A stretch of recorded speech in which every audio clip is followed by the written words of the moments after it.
talking like a true white guy, because if you, and I don't mean it in a bad way.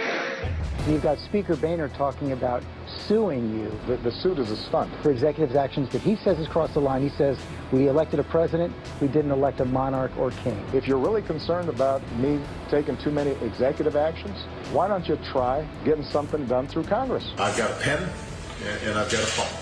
Good debate, King. So he's gone around Congress using the president's executive power. If the problems were easy, somebody else would have solved them already. What could we be doing differently here at home when it comes to this expansion of radical Islam? We are not acknowledging that this is a very dangerous ideology that we are fighting. We are looking the other way. We are too politically correct.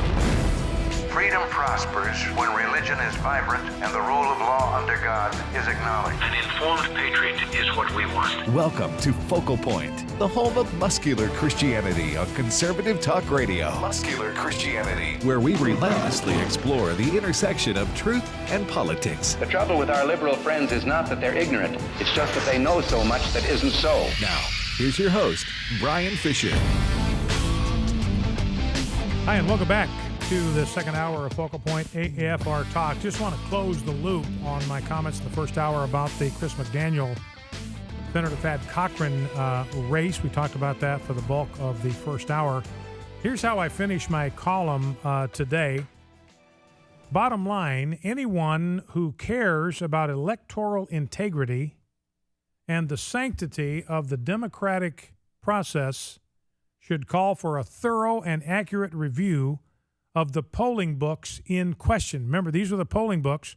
By law, they have to be made available to the public. The McDaniel campaign being shut out right now by county clerks from being able to view those polling books. Cochran campaign trying to convince these county clerks to take as long as possible to certify the election, so there simply will not be enough time for the McDaniel camp to look at these polling books. Governor Bryant wants to certify this election on Monday. Some of the county clerks are saying you're not even going to be able to look at the polling books until Wednesday, and then it will be too late. So my point is, you care about electoral integrity. You want this process to take enough time so that we can be satisfied that the public's will has been acknowledged and observed. This election should not be officially certified, I write, until it is clear beyond reasonable suspicion that the people's choice has been identified. The truth is that the GOP establishment has the greatest incentive here to see that the primary results are validated in the eyes of everyone. Their actions have generated a massive amount of ill will among grassroots conservatives, and if GOP poobahs want to disperse that cloud of anger and disgust, the time to begin is now, with a thorough and transparent review that persuades all reasonable citizens that the will of the people has been done and that the law has been obeyed. Well, let's grab a quick call. Let's go to Eddie in Athens, Alabama. Eddie, welcome. What's on your mind? Hey, God bless you, Brian. Just wanted to ask, do you know if we will hear the ruling from the Supreme Court today about Hobby Lobby and Obamacare? That's going to come out on Monday. Thank you, sir. Okay, and I anticipated, there was a lot of speculation that maybe that was going to come out on Wednesday, but I'll tell you, Eddie, I thought from the beginning they are going to release this on the last possible day that they can. Now, what they did with the Obamacare ruling, same thing, controversial ruling, they issued the ruling on the last day of the session, and then they were gone. By the time everything hit the fan and all the chaff was in the air, they were off in Italy, speaking at forums and legal conferences. They ski-daddled. They got out of Dodge because they knew that the bullets were going to start to fly, and they didn't want to be anywhere near the blast zone when this thing went off. So it doesn't surprise me at all. It's going to be issued on Monday. We're going to know about this is the abortifacient case. Hobby Lobby saying, look, we're Christians. We're a Christian-run organization. We run our business according to Christian principles. We're closed on Sunday to allow our employees to spend time with their families and in worship. So we're not going to pay money for abortions. We're not going to pay money to provide prescriptions, medication for our employees that will terminate the life of a baby that's been conceived. We're not going to do it. And if you're going to bankrupt us, you're going to bankrupt us. If you're going to fine us out of business, you're going to do it. But we are not going to budge. We are not going to capitulate. We are not going to knuckle under. We will go to prison before we will capitulate with your demand. And Jeff, I don't know if we can grab that. If we still have that James Dobson soundbite where he directly addresses. Yeah. Remember James Dobson, National Day of Prayer. This is Hobby Lobby's attitude. James Dobson's taking exactly the same stance with Family Talk. He's not going to knuckle under. He's not going to bend. He's not going to capitulate no matter what the Supreme Court decides. And here's what Dr. Dobson said, same spirit that animates the Green family at Hobby Lobby. Here's what Dr. Dobson said, National Day of Prayer. Come and get me, Mr. President, if you must. I will not yield to your wicked regulation. That's James Dobson. What a hero. I will not submit to your wicked regulation. I mean, use the word wicked. That's a strong word. And he calls President Obama out. Come and get me. You want to put me in handcuffs, haul me off to prison, you do it. But I am not going to submit to your wicked regulation. Hobby Lobby saying exactly the same thing. So we'll find out what the Supreme Court does on Monday. Everybody's going to be waiting to see what happens with that.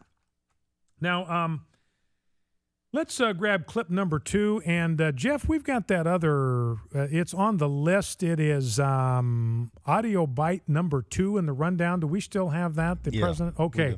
So why don't we attack that one on to the end of this little soundbite. Here's President Obama off speaking, took a trip to Minnesota. By the way, the 2 senators from Minnesota, Amy Klobuchar and Al Franken, they don't want to be seen anywhere near President Obama. He's in their home state. They have an opportunity to appear with him. They're getting as far away from him as they can. They don't even want to be in the same zip code with President Obama while he is in Minnesota. So here's President Obama talking in Minnesota yesterday. Let me tell you something. I've been really looking forward to getting out of D.C. But I've also been looking forward to spending a couple of days here in the Twin Cities. Our agenda's still a little loose. I might pop in for some ice cream or visit a small business. I don't know. I'm just going to make it up as I go along.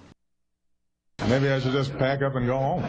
So President Obama saying looking forward to getting out of D.C. Well, I think there's probably a lot of Americans that are looking forward to that same exact eventuality. And he says, I just make it up as I go on. Well, that looks like what he's doing with foreign policy and immigration and everything else.